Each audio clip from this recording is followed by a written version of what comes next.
Right, I'm making a 3 fruit pudding for this evening. I've got some greengages and some blackberries that are going soft. I'm trying to use up ingredients that are in the fridge. And I've already put some sweetener on. I've run out of my Truvia, so I'm just using cheap sweetener I've got from Aldi. And some blueberries. They're all turning, so I'm going to cook with them, I'm not going to waste them. So I've got a tablespoon of water in there, and I've just added some Flavour drops in.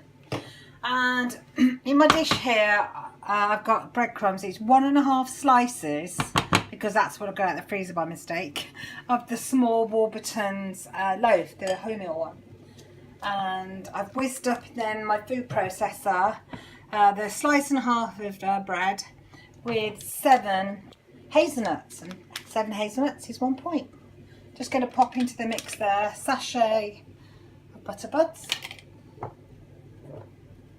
good shake of cinnamon, because I like it, and I'm just going to measure out. I don't use my oil very often.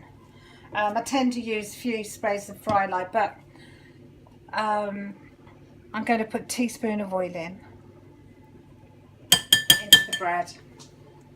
Give it a stir around. I suppose it's a bit of a take on the American pudding called, I think it's called apple Betty or something like that. So that's in. Sprinkle of cinnamon. That'll do. So I'm just going to pour it over the fruit. Now it doesn't matter if the fruit pokes through. So just give it another mix there. Actually, I might put this on by hand. There you go. Now I'm going to cut this for around about 25 minutes, but I'm going to start it off in the oven, covered in foil, because I don't want the fruit to dry out too much, and I don't want the bread to burn. So there it is. Let's get that last little bit off there. Bit of fry light on top.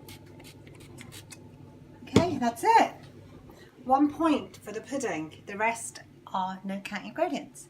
I'll be back in about half an hour to update with the final cooked pudding. Oh, it's hot. What do you think? It's looking pretty good, don't you think? I think it does.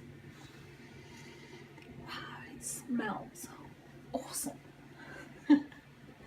So let's just try to lift it up a little bit so you can see. Just look at that. Now this, I suppose, is sort of an alternative to a crumble. Now, I haven't made this for a bit. In my opinion, this is nicer than an oat top crumble. Go try a bit. Now I'm going to let it cool. And all these crumbs before I eat it, for my pudding this evening.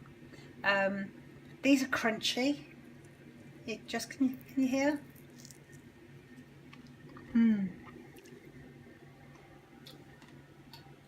Wow.